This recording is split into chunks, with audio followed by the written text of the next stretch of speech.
So in this case, in this question, we have financial portfolio planning office. We have 2 consecutive tasks. The first one takes 13 minutes, the second 14 minutes. The cycle time is already given to us, so we know CT is equal to 11. And what should be the minimum number? So the minimum number is basically the sum of T over CT. And for the task time, they're giving us 13, 14 plus 11 over the cycle time, which is 11, and that should give us 2.45. And we have to always round up because we can't have 2.4 workstation. It has to be 3. So we need to always round up, so it's equal to 3. So the answer is 3, not 2.45. Let's move on to the last questions before we start doing line balancing. So in this question, we have 480 applicants. There's a credit bureau, estimates the required time for all the tasks to be 156 seconds. The operating hours are 9 hours, but employees take an hour worth of breaks. So our real operating time is going to be 9 minus 1, which is equal to 8. What is the desired cycle time? Well, this is the first equation we've seen, which is the cycle time is going to be the equals to operating time over the demand. The demand, they told us there is 480 per day, and the operating is 8 hours. So when we divide 8 by 480, we should get 0.0167, which is equal to, this is in hours, it's equal to 1 minute. If the question asks us to write it in minutes, then it's 1 minute. If the question doesn't ask, then we could leave it as 0.0167 hours.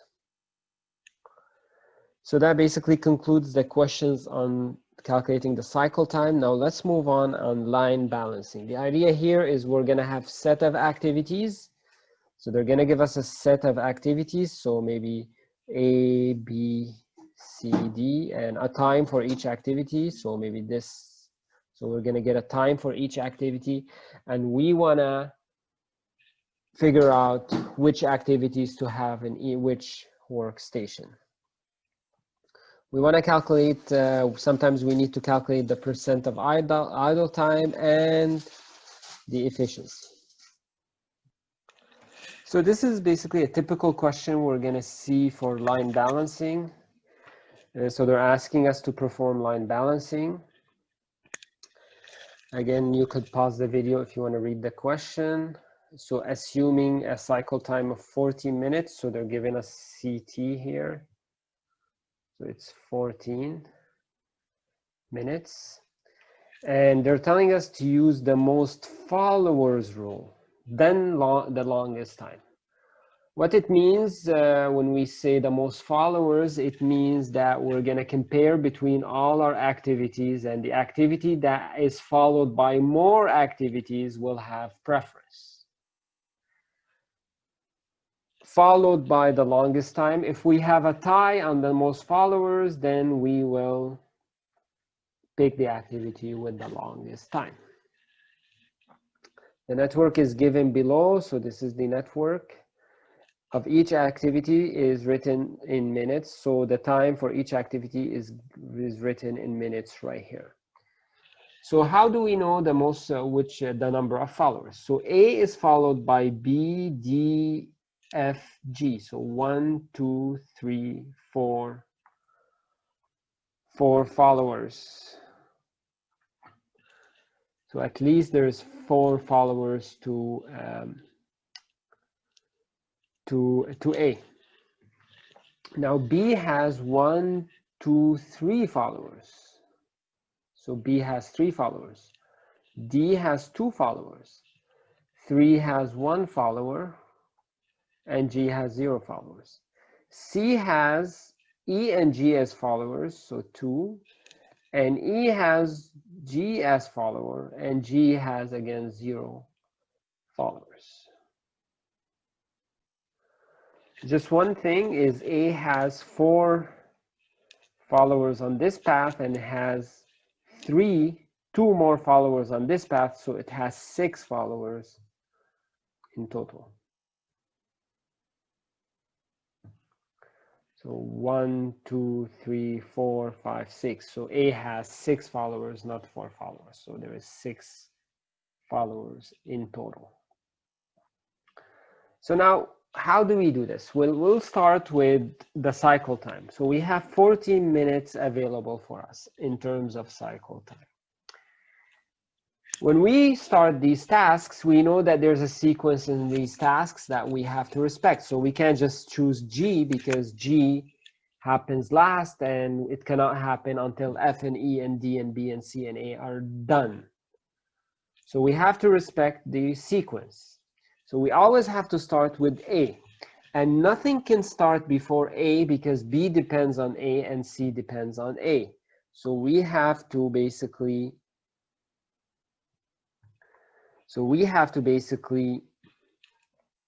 start with A. Let me see here. Let's go back to flip the slides on us. So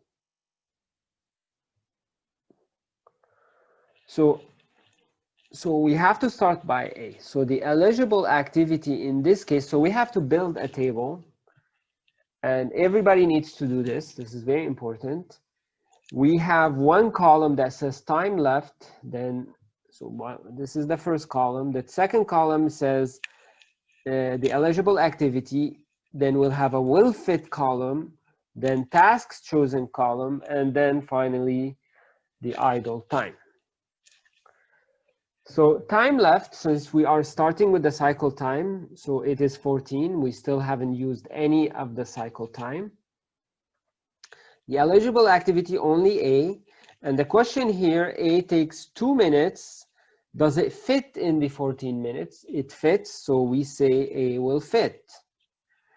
Then obviously we're going to choose A because we don't have any other alternative. We have the only eligible activity is A, the only thing that will fit A, so we're going to choose A.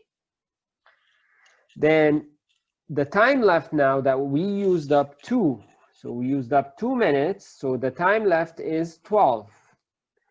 Now we have 2 eligible activities, B and C. B and C are eligible. Now, could the 12 minutes fit B? Yes, B is only 3, so it could fit B. Can it fit C? Yes, it could fit C because C is 2. So it could fit both B and C, which means both B and C can be chosen. Either one of them can be chosen. But remember, we have to use the most followers rule. Now, B has 3 followers while C has 2 followers, so we have to choose B.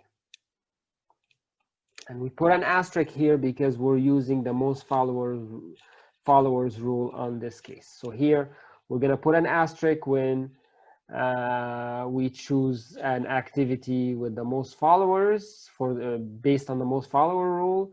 If there's a tie, then we're going to use double asterisks to represent that.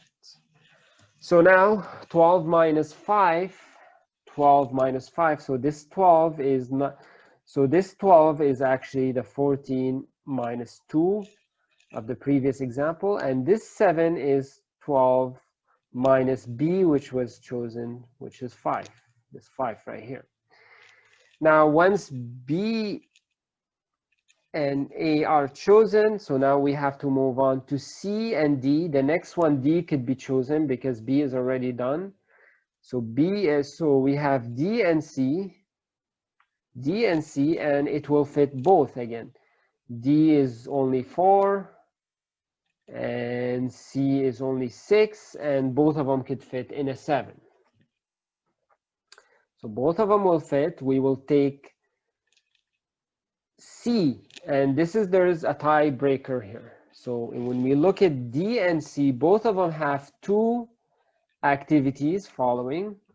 So let's put the number of followers in bracket to distinguish it from the duration.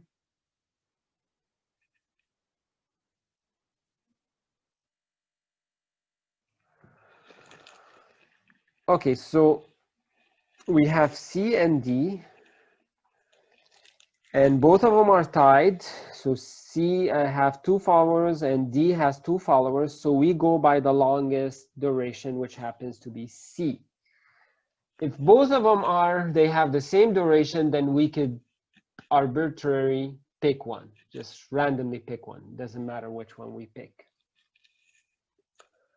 Now that's 6. Then we subtract 6 from 7 and we're left with 1. Now E and D, so after we finish now, we've chosen C. So C, we can no longer choose C. So D and E are left, D and E. And they're both eligible, but they will not fit because we only have 1 minute left. So it cannot fit either one of them. So we have to stop at this point and we'll transfer 1 as an idle time. And that means we finished the first workstation. So we assign people to the first tasks to the first workstation. So the assignment for the first workstation is done. So the first workstation is gonna look A, B, C. We're gonna stop at A, B, C. That's what we've chosen. So let's move on to the next criteria. So here again, we've already finished A, B, C. Now we're left at D and E. D has 2 followers. F has 1 follower. G has 0 followers. And E has 1 follower. So E and D right away, we know that D has more followers, so we're gonna pick D.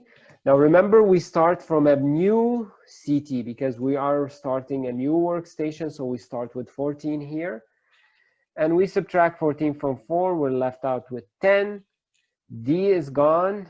Now we're left out with E and F. Both of them have same followers, so there's a tie. So we take the biggest, which happens to be F in this case, so we choose F. And 10 minus 3, we end up with 7. Now F is gone. We're only left with E and G. And we have to pick E because E has more followers than G. So we pick E. And 7 minus 2 is going to lead us to 5. And then we're only left with G. We have to assign G. So 5 minus the 2 here is going to give us 3. And we're finished, and that's going to be the idle time for the second workstation. 3 minutes. Whatever time left after we make all the assignments for that specific workstation is going to be the idle time. So now we could actually draw the workstation. So we have A, B, C in station 1. And we have D, E, F, G in workstation 2. So now, if let's say the question asks us to calculate the percent of idle time and the efficiency, then we need 2 equations, these very important equations. And how we're going to calculate it is we're going to look at the sum of idle time. So workstation 1, so if you recall workstation 1, so number 1 workstation.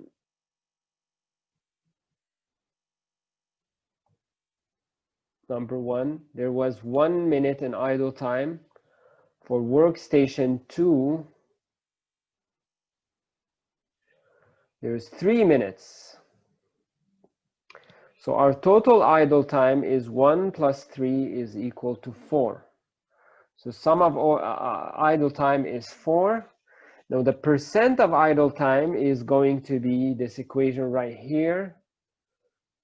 So percent idle time is going to be the sum of idle time, which happens to be 4. We have 2 workstations, and the cycle time is 14.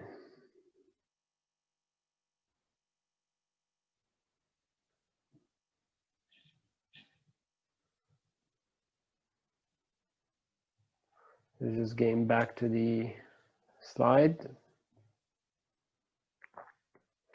So it is 14.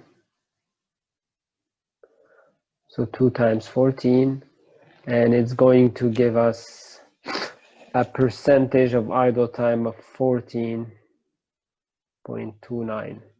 That's after we multiply it by 100. So we're going to get 14.29.